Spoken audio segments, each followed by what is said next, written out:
작가들이 뭔가를 만들고 싶다라고 할 때 세운상가 기술자는 굉장히 레벨을 쳐주고 세운상가를 세운상가의 저는 미디어 아트 작가로 활동하고 있는 성호준이라고 하고요. 뭐 우라늄 목걸이라든지 인공위성을 쏘는 어떤 행위를 보여준다라든지 이런 것들을 통해서 기술에 대한 여러 가지 이제 조사나 어떤 실험을 바탕으로 다양한 이야기들을 만들어내는 작업을 하고 있습니다. 저는 이름은 이정성이고요. 백남 선생님 작품을 딱 만 18년을 만들었고 30년은 백 선생님을 위해서 여기서 기술을 연마했고 그 30년을 또 백 선생님과 같이 작품을 만들어 가지고 알차게 써먹고 지금 여기 세운상가에서 작품 곤치는 데 전념하고 있습니다.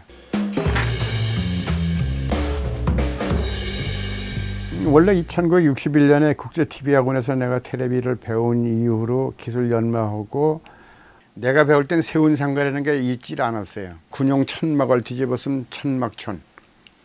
그 밑에 이제 전기 전자 부속을 파는 가게들이 쭉 줄지어 있고 그 활성화된 것을 세운상가가 불을 지른 거나 마찬가지예요. 세운상가 가서 스피커를 하나 샀어요. 큰 이상한. 그거를 연결할 무슨 기계 부품을 찾아야 되는데 역삼동 근처에 철물점을 돌아다녔던 기억이 나요. 어떻게 뭘 만들어야 될지 모르니까. 그러다가 청계천에 이제 가게 됐을 때 뭔가를 만들 수 있게 되는 거를 처음 이제 알게 됐거든요. 그때부터는 나 송호준이라는 사람은 나만의 어떤 거를 만들 수 있는 사람이야 라는 이제 생각을 갖게 된 거죠. 작가들이 뭔가를 만들고 싶다라고 할 때 뭔가를 해결해 주시는 분들이 계셨던 것 같아요. 이건 이렇게 만들면 되지 않겠어? 라고 이제 그분들의 노하우를 바탕으로 해결을 해주셨던 분들이 계셨고 여러 사장님들끼리 알아서 뭘 만들어 주신 적도 있어요. 제가 이렇게 스케치만 해가지고 했는데도 알아서 만들어 주신 적도 있고 그래서 저 같은 경우는 오히려 더 협업 비스무리한 걸 했다라고 이제 생각이 들기도 하고 기술적인 도움을 필요로 할 때는 이미 자기 작품의 구상이 다 끝난 상태예요. 그건 조금 이렇게 바꾸는 것도 괜찮을 텐데는 어려운 거 기술적으로 조언해주고 근데 그럴 때는 난 시간에 관계없이 내 시간 투자해서 해줘요. 나도 그게 참 행복한 추억인데 사실 백 선생님이 예고치 않고 어느 날 갑자기 찾아와가지고 내가 백남준인데 하고 만났는데 뭐야 그때는 그 양반이 그렇게 세계적으로 유명한지도 몰랐어요. 다다익선 1000세대로 타워를 만들려고 그러는데 텔레비전 타워 근데 몇 대냐 1000세대래. 근데 그거 할 수 있느냐 근데 1분도 생각 않고 하죠. 이게 뭐 생각도 않고 그냥 한다고 나오느냐. 근데 난 그 자신감이 어디서 나오면 그 2년 전에 내가 그 코엑스 자리에서 삼성전자 텔레비 그 벽을 쌌는데 그게 한 500이 한 20대 될 거예요.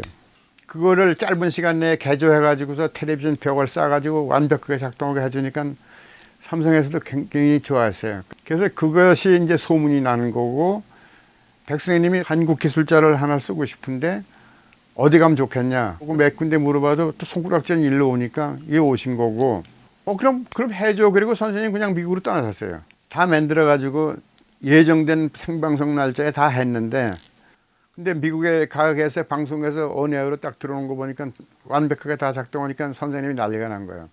선생님이 날 파트너로 여겨가지고 그때부터는 그걸 시작으로 18년 동안을 혼자 가방 싸들고 세계를 들고 다녔어요.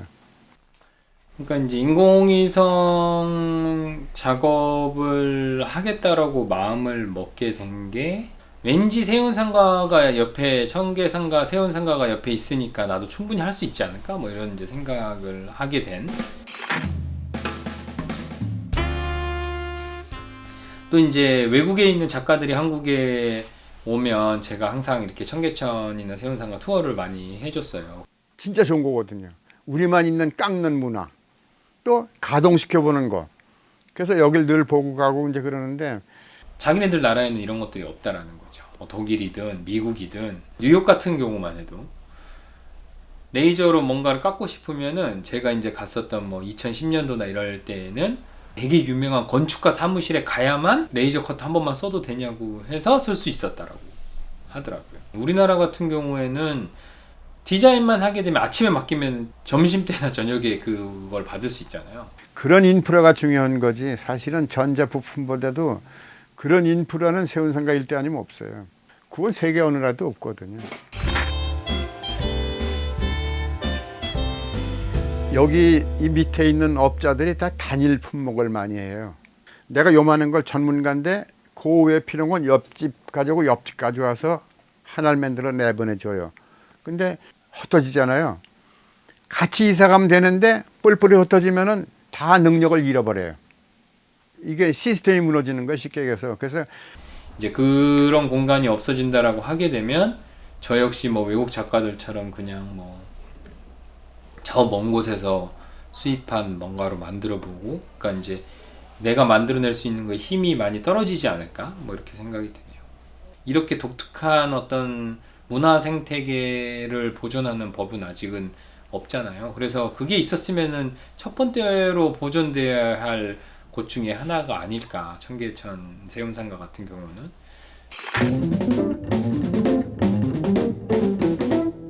세운상가에 있는 사람들도 이제 많이 자각을 해가지고 세운상가가 발전하려고 그러면 어떻게 된다는 걸 알아요, 이제. 그런 식으로 이 세운상가 전자 예술 요거 단지를 만드는 방법.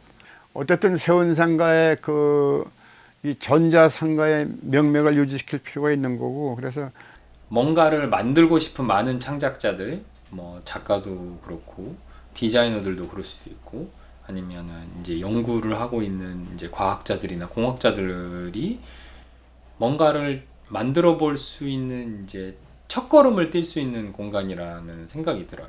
왜 만들고 창작을 하는가? 그래서 이제 그런 질문에 대한 답을 어느 정도 줄 수 있는 공간처럼 여겨졌으면 좋겠고, 그래서 이 공간은 단지 기술에 대한 공간이 아니라 좀 더 넓은 의미에서 넓은 의미의 창작 공간으로 바라보는 게 중요하지 않을까라는 생각을 합니다.